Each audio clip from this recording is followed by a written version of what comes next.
So this is the email we're going to send today to our list later on today after this. It'd be something like, hey, I knew it was a disaster. First name. So let me just say what's going on here while Rob continues. I'm trying. Rob, want me just to keep going? You keep going and I'll try and narrate what's really going on. So the first thing we're doing is we're starting in the action. So that's a classic copywriting thing I'm sure you all know about, is we're not starting with, James Bond sitting at home on the sofa watching TV and then his phone rings and it's M saying, "Oh, the world's going to end." Instead, because that's a boring opening to the movie. Just quickly. MUAY. Yeah, that's the one. We're starting with James Bond running through, dodging bullets as a helicopter and it's raining down bullets from the sky. So we're starting in the action because starting in momentum is better because, think about when a car breaks down, it's hard to get it moving initially than it is to keep it moving once it gets moving. So starting in the action with that first line, I knew it was a disaster.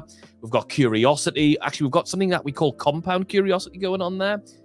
Which I'm sure Carl's talked about before, but it's basically where there's not just one curious things going on. We often use that in subject lines as well. I knew it was a disaster has like, what's a disaster? What was the disaster? Who's it happening to? What's going on? There's a lot of curiosity going in that first line. So we're not even starting with hi, which honestly, I think is a waste of a first line. It also means that when people see the preview text, there's more reasons to open the email. So there's more curiosity driving that open, so we can drive some more clicks. Anyway, I'm going to read the second line now. I haven't done that yet. So Ken and I are not... Ken and I are not sporty, but we decided... But he decided, that would be weird. It'd be weird if we decided to do that. It's a bridge too far for our friendship. But he decided to take up Muay Thai anyway. So that's telling you a bit about me. I'm not very sporty. It tells you that Rob's not very sporty. So that's cool. So we're introducing this idea. Sure enough, a couple of months in, he's injured. Poor little lamb. So now he's poking fun at the fact that I'm an idiot. Which represents our relationship. If you were to meet us in real life, obviously you have, but if other people to meet us in real life, like we do take the piss out of each other and like mess around. So that's the sort of, we want people to like read our emails, then meet us in real life and not be surprised. That's really important, which is, we can get on to talking about AI later, but obviously AI can't do that because it doesn't really know your real relationships with yourself, your relationship with your audience and your readers and the topic you talk about. Anyway, the result, he had to go for a massage and he was in agony. The reason I've paused there for a second is that's the story. I'm about to go into the lesson mode, so I thought I'll just pause for a second while you catch up. Now I'll do the lesson and we'll carry on. So let's just put a bridge in there. Those lines wouldn't be there, but that's just for demonstration purposes later, for now. So I'm going to go in. I now need to take that and turn it into a lesson. I've already done this because this came up. And again, none of this has been pre-planned for anyone watching. We weren't sat around chatting about this beforehand. This is genuinely happening live. So this is how we didn't actually know we were going to teach this, honestly. We were just going to sit and have a chat. So this is what we're teaching. I'm now going to go into the lesson. I always thought massages were lovely, relaxing things that couples do in spa hotels. I didn't expect him to be howling in pain. It figures. Context changes things. Under one context, you're trying to escape from pain and stress. Under another context, you're looking to add a little luxury to your life. Now that, by its, I'm going to do one final thing to make the lesson complete, which is your email subscribers are the same. Some of them are looking to escape from pain. Others are looking to improve their So life. All that Rob's done in his head, and I can tell you this because we've discussed this a lot about how we both do this, is while he was writing the words, under one context, you're trying to escape from pain and stress. Under another context, you're trying to add a little luxury to your life. Rob's brain's latched onto and honed in on the words pain, stress, context, luxury. Like those words just pop out as the important words in that main piece of the lesson. So now Rob's brain will naturally go to, well, how are those words related to the thing we sell, the thing we help people with? In our case, email marketing. For you or your clients, it might be the thing that you sell, right? Whatever it's going to be. So now, as you can see, as he's gone into, some of them are looking to escape from pain. Well, now we're talking about our topic. Others are looking to improve their life, which is the luxury and the life part from that transitional paragraph. You can't talk to those two groups of subscribers in the same way.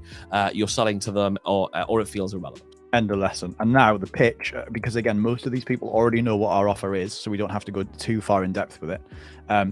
Because this has been going to somebody who's been through our entire email engine of really high converting, best, highest performing campaigns.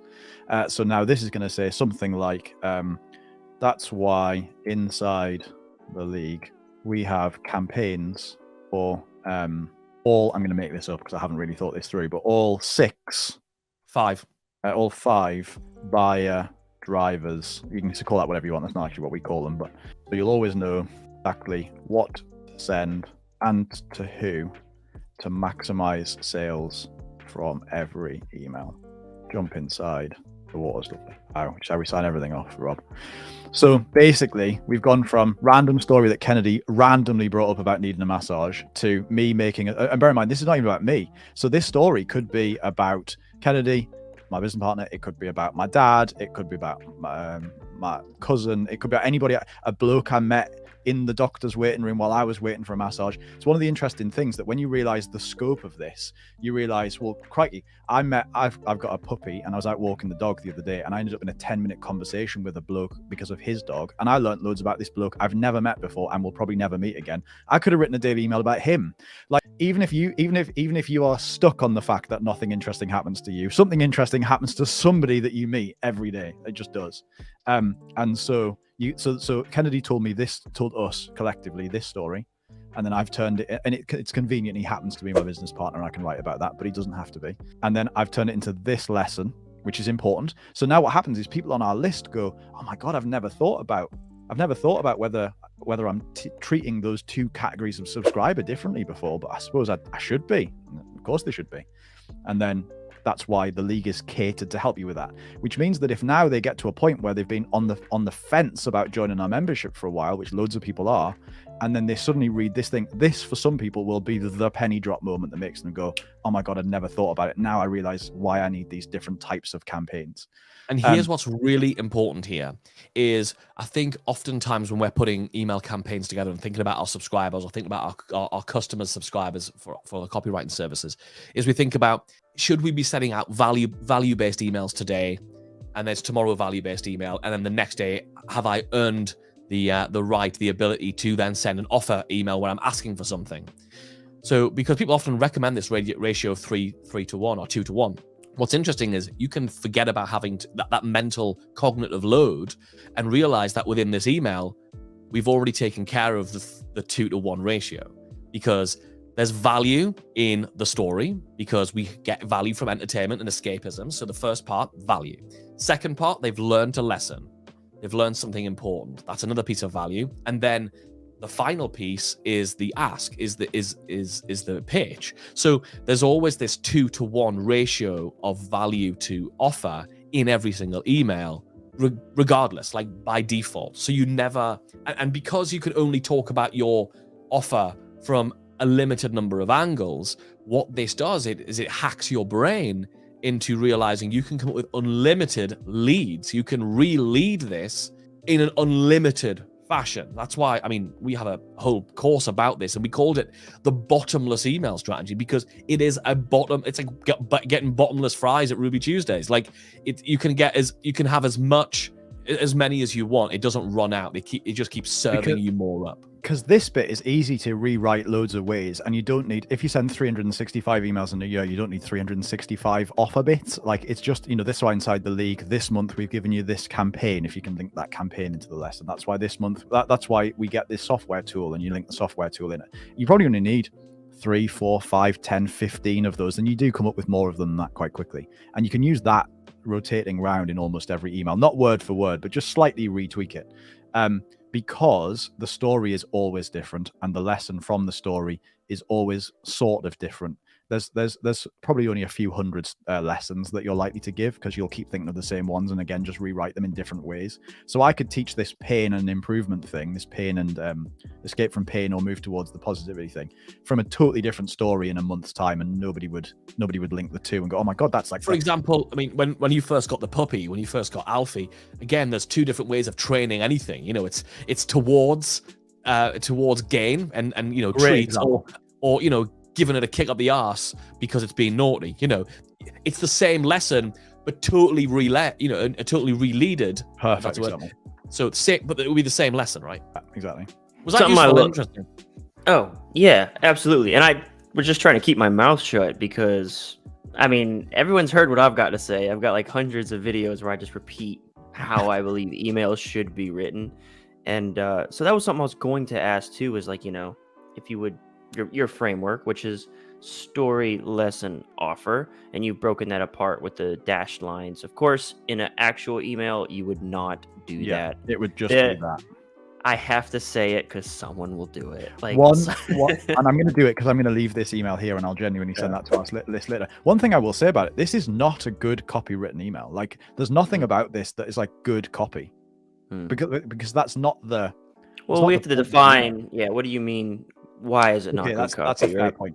If it's not riddled with clever NLP and persuasive writing and foreshadowing. It's got any open loops, really. I mean, it's got some in that we're driving them through to read, I guess, but it hasn't got like embedded commands in it, really. Yeah, you don't have, basically, you don't have to have any copywriting training to be able to write an email that's as good as this and will work as well as this. You don't have to have any copywriting training to do that. You just have to, you don't have to be a good writer particularly, because we start sentences with ands and, do all the terrible grammar stuff that my English teacher at school would hate me for. So this is not, I think if you just coming back to Kennedy's point about AI for a minute, if you try to go to an AI tool at the moment and you try to get it to write your emails for you, it will write what I think of as copywritten emails. They'll just be very like benefit led. Like, there's none of that here.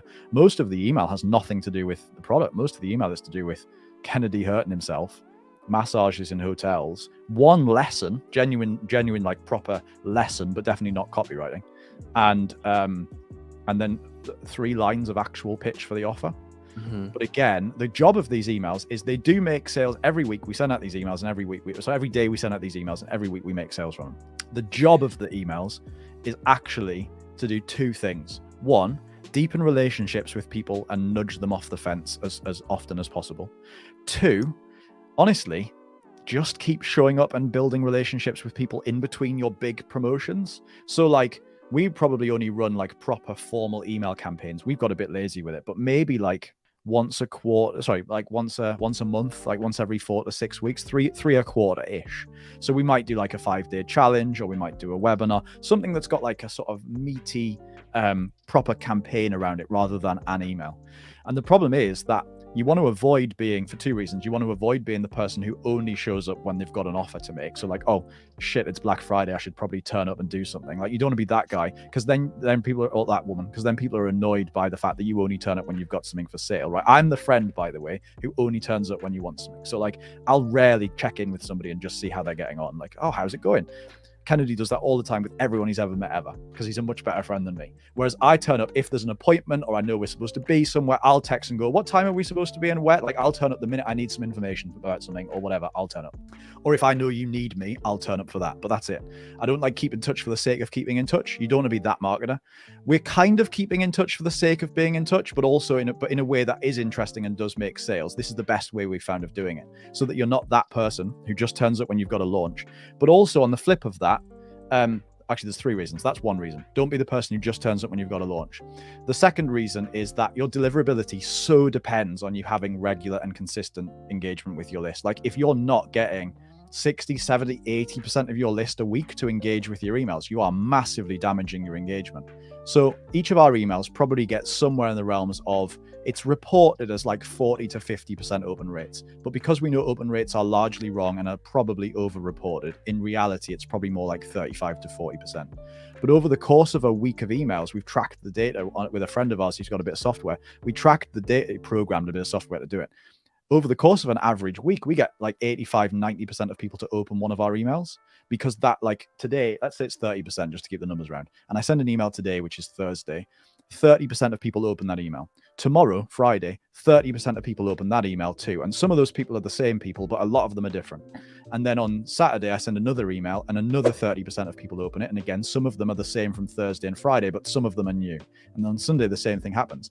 Over the course of a week, we get like 85, 90% of our list to read an email, which means that our deliverability score from Gmail's point of view and AOL's point of view and Verizon and Yahoo and all these big email recipients is huge. Like we've got 100 out of 100 deliverability score, on the basis that we're getting massive engagement, not 100% engagement, that's impossible, but we're getting massive engagement from our list. So that's the other reason. It keeps your delivery high, so that when you do come to do one of these big launches, not only have you earned the goodwill to do it, but you've also earned the deliverability chops to back it up and get the emails in the inbox. And then the third reason is that, like I said, it does actually make sales along the way. So it takes it from being a thing where you only make sales when you're launching anything to being a thing where you make sales every week. Probably not every day. I don't think we make sales every day, but we make our engine does such a good job. We make sales every day from a combination of our engine and these, and these make sales several times a week for us, for minutes of work a week. It's also just a good exercise. I think if somebody gave us $1 billion tomorrow and bought our business and I retired, I would start a daily email newsletter about something, because I actually just think it's a good mental exercise. To just like, I would just not for monetization, not to make a business out of, well, I probably would end up making a business out of it, but initially I would just going to put a landing page on the internet about something I'm interested in, and I'm going to go on the journey with the people who subscribe and send them a daily email using this format.